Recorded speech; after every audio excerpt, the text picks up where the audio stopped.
तीन पनौती अमावस्या व्रत कथा। एक गांव में सास और बहू अकेले रहते थे और उनका बेटा विदेश में कमाने के लिए गया था। सास और बहू बहुत अच्छे से रहते थे। दोनों एक दूसरे की देखभाल करते थे। एक दिन बहू ने खाना नहीं खाया तो सास ने बहू से पूछा कि आज तुमने खाना क्यों नहीं खाया। तब बहू ने कहा कि सासू माँ, आज मेरा तीन पनौती अमावस्या का व्रत है, इसलिए मैंने खाना नहीं खाया। तब सासू माँ ने कहा कि बहू, ये व्रत क्या होता है और यह व्रत करने से क्या फल मिलता है, मुझे भी समझाओ। तब बहू ने कहा कि सासू माँ, तीन पनौती अमावस्या का व्रत करने से बहुत पुण्य मिलता है। घर में अन्न धन की प्राप्ति होती है, सुख शांति रहती है तथा अटल सुहाग मिलता है और पुत्र प्राप्ति होती है। इस व्रत में प्रत्येक वर्ष अलग अलग खाना खाया जाता है और विष्णु भगवान के मंदिर में चढ़ावा चढ़ाया जाता है या फिर किसी ब्राह्मण को दान दिया जाता है। इस व्रत में पहले साल शक्कर, घी और चावल से बना खाना खाया जाता है। पहले साल व्रत पूर्ण होने के बाद 1.25 किलो चावल और 1 कटोरी घी तथा 1 कटोरी शक्कर का दान किसी ब्राह्मण को दिया जाता है। दूसरे साल जौ, घी और शक्कर से बना खाना खाया जाता है। जब दूसरे साल व्रत पूर्ण हो जाए तो 1.25 किलो जौ, 1 कटोरी घी तथा 1 कटोरी शक्कर किसी मंदिर में चढ़ाया जाता है, फिर ब्राह्मण को दान दिया जाता है। तीसरे साल गुड़, तिल और घी से बने व्यंजन खाए जाते हैं। जब तीसरे साल व्रत पूर्ण हो जाए तो आधा किलो तिल, गुड़ तथा 1 कटोरी घी किसी मंदिर में चढ़ाया जाता है, फिर किसी ब्राह्मण को दान दिया जाता है। इसी ही तीन पनौती अमावस्या व्रत कहा जाता है। फिर बहू ने कहा कि इस व्रत का अगर संकल्प लेते हैं तो इसे पूरा करना जरूरी होता है। अगर पूरा नहीं कर सकते हैं तो सास बहू में झगड़ा और घर में अशांति आती है। तब सासू ने कहा कि मेरी तो उम्र हो गई है, लेकिन तुम यह व्रत करो। और बहू यह व्रत का आरंभ करती है। लेकिन एक दिन बहू ने किसी के कहने पर गेहूं से बनी रोटी खा लेती है और अमावस्या माता इस बात से नाराज हो गई। जो सास और बहू बहुत ही प्यार से रहती थी, इन दोनों में झगड़े होने लगे। सभी गांव वाले भी हैरान हो गए कि यह सब क्या हो रहा है। सास अपनी बहू को कहने लगी कि तुम जब से हमारे घर में बहू बन के आई हो तब से हमारे घर की लक्ष्मी चली गई है, तुम हमारे लिए शुभ नहीं हो। तब बहू ने कहा कि आपके घर की लक्ष्मी चली गई हैं तो कहाँ मिलेंगी, मुझे बताओ, मैं लक्ष्मी को लेकर आऊंगी। तब सासू ने कहा कि लक्ष्मी तुमको समुद्र के बीच में भगवान विष्णु के पैर दबाते हुए मिलेंगी। तब बहू यह कहकर चली जाती है कि अब जब तक मैं लक्ष्मी को लेकर नहीं आऊंगी तब तक इस घर में पैर नहीं रखूंगी। इतना कहकर बहू लक्ष्मी की खोज में निकल जाती है। जब बहू लक्ष्मी को खोजने के लिए निकलती है तब उसे बीच रास्ते में एक गाय माता मिलती है। वह बहू से पूछती है कि आप कहाँ जा रही हो। तब बहू ने कहा कि हे गाय माता, मेरी सासू मुझे कहती है कि मेरे आने से उनके घर में अन्न धन की कमी हो गई है और उनके घर की लक्ष्मी चली गई है, तो मैं लक्ष्मी को लेने जा रही हूँ। तब गाय माता ने कहा कि हे बेटी, अगर तुम जा रही हो तो भगवान से मेरे बारे में भी पूछ लेना।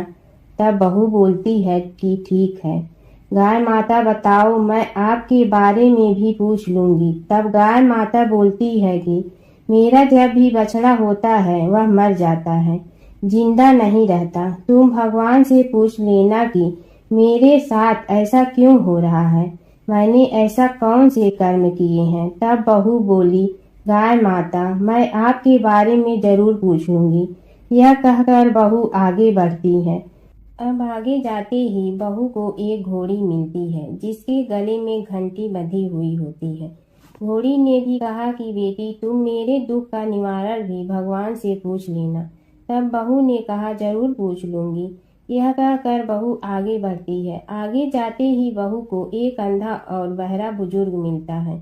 वह भी बहू से अपनी समस्या भगवान से पूछने के लिए कहता है। तब बहू उसकी समस्या भी भगवान से पूछने को कहकर आगे बढ़ती है। आगे जाते ही बहू को एक बूढ़ी औरत मिलती है जो हाथ और पैर से अपाहिज होती है। वह भी बहू से अपनी समस्या भगवान को पूछने के लिए कहती है। तब बहू उसकी समस्या को भी पूछने के लिए तैयार हो जाती है और आगे बढ़ती है। आगे जाते ही बहू थक जाती है और एक आम के पेड़ के नीचे बैठ जाती है। तब आम का पेड़ खुश होकर बहू से पूछता है कि बेटी, तुम कहाँ से आई और कहाँ जा रही हो? तो तब बहू बताती है वह लक्ष्मी को लेने जा रही है। तब पेड़ भी अपनी समस्या भगवान को पूछने के लिए कहता कि मेरे पेड़ पर लगे आम खट्टे ही क्यों होते हैं, इस बारे में भगवान को जरूर पूछना। तब बहू उसकी समस्या लेकर आगे बढ़ती है। आगे जाते ही बहू को एक तलाई मिलती है। वह भी बहू को बताती है कि तुम भगवान से पूछने की मेरे तलाई का पानी इतना मैला क्यों है, कोई भी इसे नहीं पीता है। तब बहू कहती है जरूर पूछ लूंगी और कहकर आगे बढ़ती है। बहुत दिन जंगल में चलते चलते बहू थक जाती है। उसे भूख भी लगी होती है, लेकिन खाने को नहीं मिलने से वह थक जाती है और जंगल में बेहोश हो जाती है। उसी समय भगवान विष्णु और माता लक्ष्मी वहां विचरण करते हुए आते हैं। तब माता लक्ष्मी विष्णु जी से कहती हैं कि हे नाथ, यह आपकी बहुत बड़ी भक्त है, आप इसके दुखों का निवारण करो। तब भगवान विष्णु कहते हैं कि इस संसार में बहुत जीव दुखी हैं, सभी अपने अपने कर्मों का फल भोग रहे हैं, किस किस के दुख का निवारण मैं करूं? तब माता लक्ष्मी ने विष्णु से विनती की और कहा कि वह भूखी प्यासी है और इसे यहाँ अगर ऐसे ही छोड़ दिया जाए तो जंगली जानवर उसे अपना शिकार बना देंगे।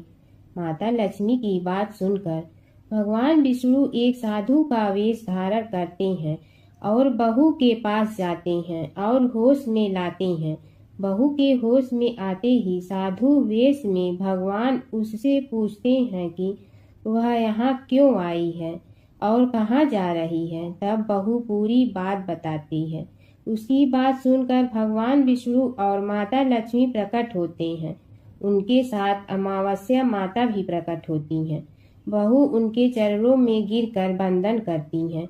अमावस्या माता बहू को कहती हैं कि हे बेटी, तूने मेरे व्रत को खंडित किया है, इसी की सजा मिली है तुम्हें, लेकिन अब मैं तुम्हें माफ करती हूँ और तुम घर जाओ। तुम्हारा घर अन्न धन से संपन्न होगा, तुम्हारा घर सुंदर महल में बदल जाएगा और तुम्हारी सभी मनोकामना पूर्ण होगी।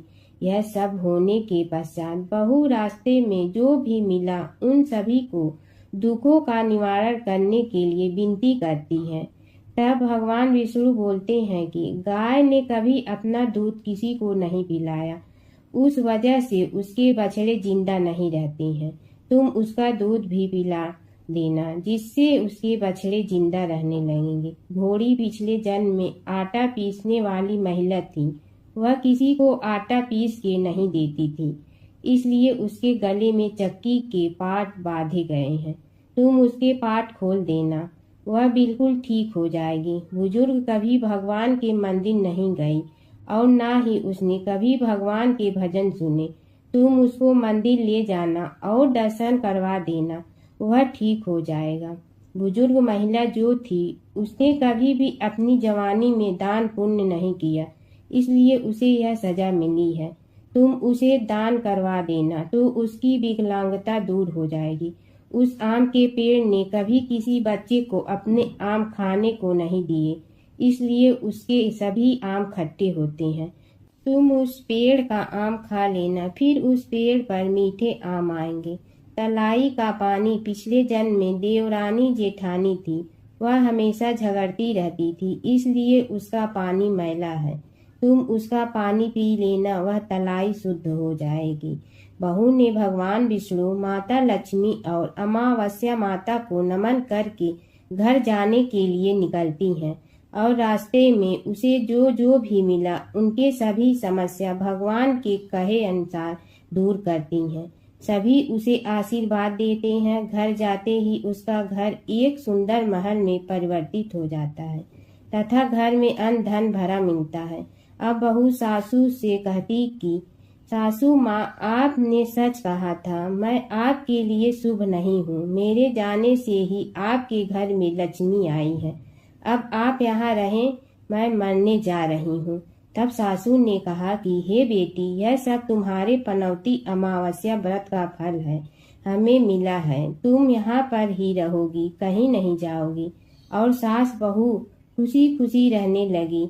एक दिन उसका बेटा भी विदेश से लौट आया और घर में यह सब देखा। तब उसकी माँ ने सब बात उसे बताई। इस तरह वह लोग खुशी खुशी रहने लगे।